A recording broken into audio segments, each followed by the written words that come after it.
All right.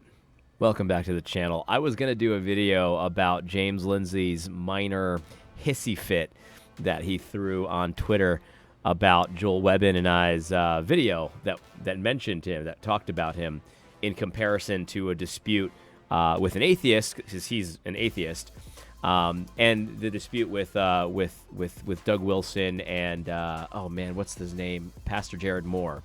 And the differences between the two and all that kind of thing. It was a very good comparison, and it was a very good video. Anyway, he took a clip of that video, and he threw a little minor hissy fit about it, and I thought it was so hilarious.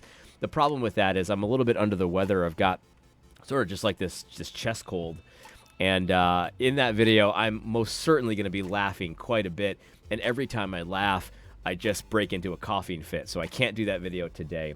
But also, I'll be honest, my mood is, I've had a great weekend. I actually went to Pittsburgh to visit my brother.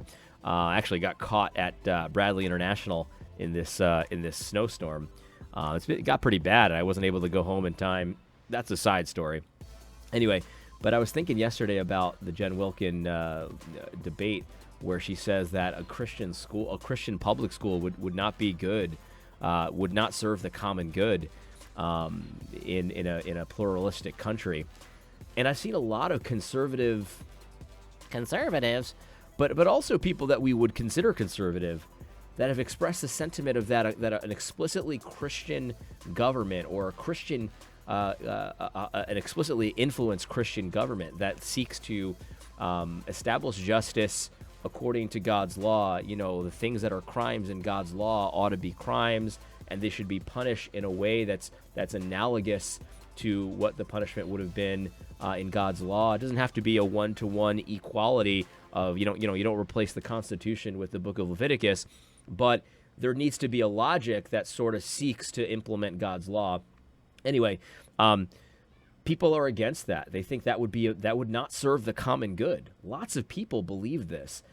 And I've got to be honest with you, I've sensed sort of over the last few years just a real rejection of the goodness of Christianity. There are many, it is a debate. Somehow it is a debate. I can't believe this. But whether or not being a Christian in a public way, like not just privately in your house, with you and your family at your dinner table, of course we need to be Christians there, but just being a Christian, in your politics, overtly so, and say, I am seeking to implement a Christian justice, a Christian moral code. And even if it's not by the force of law, just like a Christian moral code, that's the standard, because God sets the standard. But even in public life, laws and judgments and things like that, God's standard of justice there should be followed. Like, that's debatable in Christian circles. Like, a lot of people, even if they would say it was good, like, Christian influencing politics is good, they wouldn't say so in a pluralistic kind of environment. So as long as there's, a few unbelievers there, Christian things aren't good unless they're private, unless they're sort of in a soft kind of way where it's just sort of a suggestion. And, Christian morality is sort of a suggestion among many suggestions. And, sure, you can try to influence people towards that way. But the minute you have the authority, the power to actually implement something in that way, then you should not do it, because that would not serve the public good. Because what are those pagans over there going to think? What are those Muslims going to think? What are those Hindus going to think? What are those Jews going to think? And actually, this is relevant to the whole thing with James Lindsay. That one of the things that he took issue with was sort of me saying, look, we don't want atheists to have an influence in our culture, in our politics, in our government. We don't want it. That's not the goal of Christianity. In fact, atheists have no morality. They don't have the source of justice. Therefore, they don't have justice. It's a real thing. Like somehow in conservative Christian circles, you recognize we live in a pluralistic age, in a pluralistic society. Public Christianity to them is not good. It's not good. That's the debate that we're in. That's the dividing line. Is public Christianity good or not? That's how degraded our discourse is. That's how weakened the church is. Like, Like, Jen Wilkin does not think that a Christian public school would serve the common good.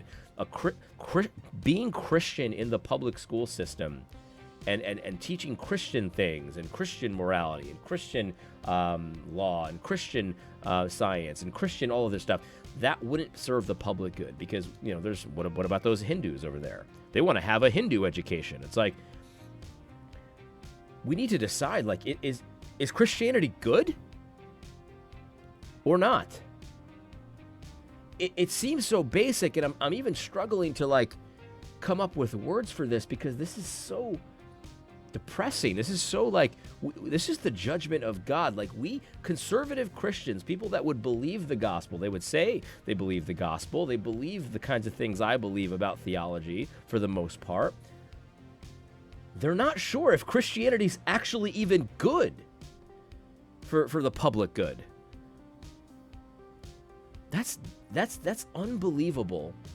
But this is where we're at. There are many heroes of the faith that you know that take all kinds of positions that betray the idea that they're not quite sure that Christianity is good for people.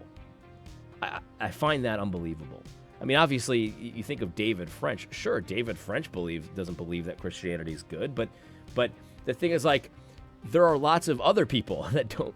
I'm not quite sure if they believe that Christianity is good or not. Like, anyway, I just thought I'd put that out there for you to noodle with. Let me know who comes to mind when I say that conservative Christians are not confident that Christianity serves the public good.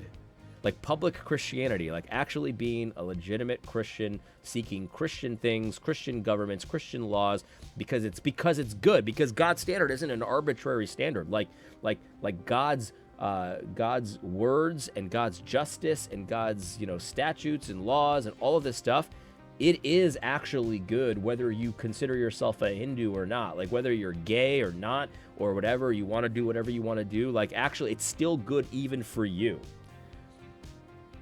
I'm not so sure a lot of people believe that. Anyway, I hope you found this video helpful. Hopefully I'll be back tomorrow. We'll talk about James Lindsay. We'll laugh about it, because it is funny, and I don't want to not do it justice. In any case, God bless.